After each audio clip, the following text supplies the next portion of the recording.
வணக்கம் அன்பான ஜோதிடர்களே. ஒரு மனிதர் வாழ்க்கையில் முன்னேறுவதற்கு தனஸ்தானம் வலுத்திருக்க வேண்டும் என்று சொல்கிறார்கள். அதே நேரத்தில் பூர்வ புண்ணியம் இது மட்டுமே காரணம் அல்ல. 8ஆம் இடமும் 11ஆம் இடமும் நன்றாக அமைய வேண்டும்.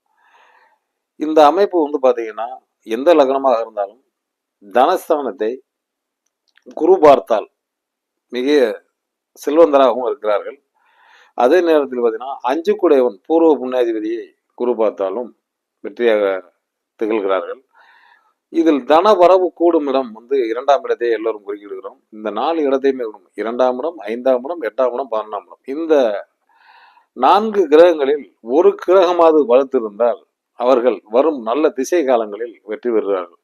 உதாரணத்திற்கு ஒரு மனிதருக்கு லக்னத்தை குரு பார்த்து அந்த குரு திசை நடக்கையில் யோகாதிபதியா 2-5 கூட சொல்லக்கூடியது பாத்தீங்கன்னா யாருக்கு வரும்னா விருச்சிக லக்னத்துக்கு வரும். விருச்சிக லக்னத்துக்கு 2-5 கூட வியாழன். அந்த வியாழ திசை வரையில் அவர்கள் நல்ல ஒரு பெருவாரியான செல்வாக்கில் இருக்கிறார்கள். இது என்னுடைய 30 ஆண்டு காலங்கள் நான் இந்த ஜாதகத்தை என் சுய அறிவுக்கு நான் ஆய்வு பண்ணது வரைக்கும் பல லட்சங்களா கோடிகளா தெரியல பார்த்தது நம்ம எழுதி வைக்கலாம். அந்த அளவுக்கு ஜாதகங்கள் பார்த்திருக்கேன். அதாவது இந்த அமைப்புல பார்த்த ஜாதகங்கள் எல்லாருமே இன்னைக்கு நல்லா இருக்காங்க. அதே நேரத்தில் பாத்தீங்கன்னா சில விஷயங்கள் சில நூல்கள்ல கூறியிடாத விஷயங்கள் நாம் சொல்றேன்னு ஒருத்தவங்க சொல்லியிருந்தாங்க. ஆனா அந்த மாதிரி சில விஷயங்கள் நடந்துகிட்டு இருக்கு. நம்ம அனுபவங்களையும் கொண்டு வரணும். அந்த அனுபவத்தை கொண்டு வரையில் அவரவருக்கு தகுந்த மாதிரி அந்த பலன்கள் இந்த திசை இதான் பண்ணும் என்று முடிவுடன் சொல்கிறோம். அதே நேரத்தில் நாம் செய்ய வேண்டிய காரியங்களை சரியாக செய்ய வேண்டும். அதாவது 2-5 கூடியவன் விருச்சிக லக்னத்துக்கு வருது அப்படிங்கிறது குரு திசை யோகத்தை செய்யும். இது பாத்தீங்கன்னா அவர் பொதுவா ஆரம்பத்துல பாத்தீங்கன்னா ஒரு நல்ல ஒரு அமைப்புல கொண்டு வந்துட்டாரோ அந்த திசையில சிறு வயசுலயே கொண்டு வந்துடுறாரு.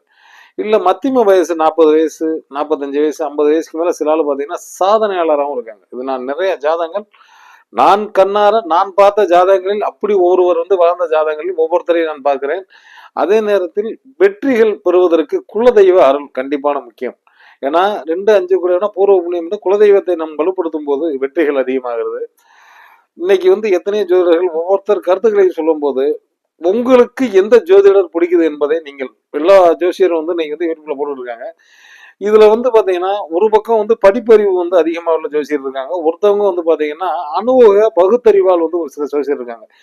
இதில் சொல்லுவது என்னவென்றால் எல்லோரும் சொல்லும் கருத்துக்கள் ஒன்றாகத்தான் இருக்கும். ஆனால் தன்னுடைய அனுபவத்தை கொண்டு வரும் ஜோசியர்கள் தான் பட்ட ஒரு விஷயங்களை ஒவ்வொரு ஜாதகங்களையும் ஆய்வு பண்ணல அவங்க சொல்லும் போது நம்மகிட்ட பார்த்தது மாதிரியே சொல்றாரு, எப்படியா சொல்றாரு, அதுதான் அனுபவம். அந்த அனுபவம் தான் ஒரு மனிதர்களுக்கு ஜோதிடத்தில் ரொம்ப ஒரு முக்கியமான கை கொடுக்கக்கூடிய ஒரு ஒன்றாகும்.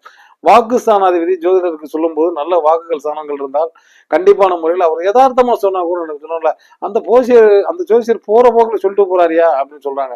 இதெல்லாம் ஏன் அப்படி சொல்றாங்கன்னா இயற்கையா அந்த குலதெய்வ அருள். ஏன்னா 2-5 கூடியவன் விருச்சிக லக்னமா இருந்தாலும் குறிப்பிட்டிருக்கேன்.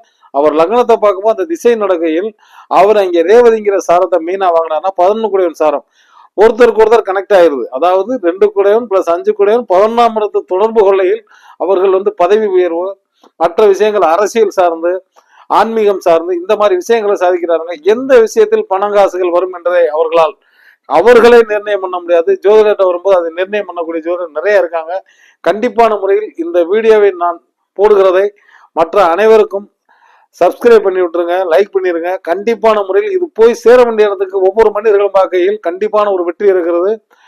மலைக்காமல் எப்போதுமே ஒரு விஷயத்தை செய்யும் போது 4 பேருக்கு அது பயனடைவதாக இருக்கும். இந்த வீடியோ பதிவாக இருக்க வேண்டும் என்று உங்களிடம் பொதுவாக பணிவுடன் நான் கேட்டுக்கொள்கிறேன். பொதுவாக ஜாதகத்தில் வெற்றி பெறும் ஜாதக அமைப்பு ஜாதகத்தில் இது ஒரு அமைப்பாக இருக்கும். நாளும் நல்லது நடக்கும் என்று நல்ல கருத்தை கூறி விடைபெறுகிறேன். நன்றி, வணக்கம்.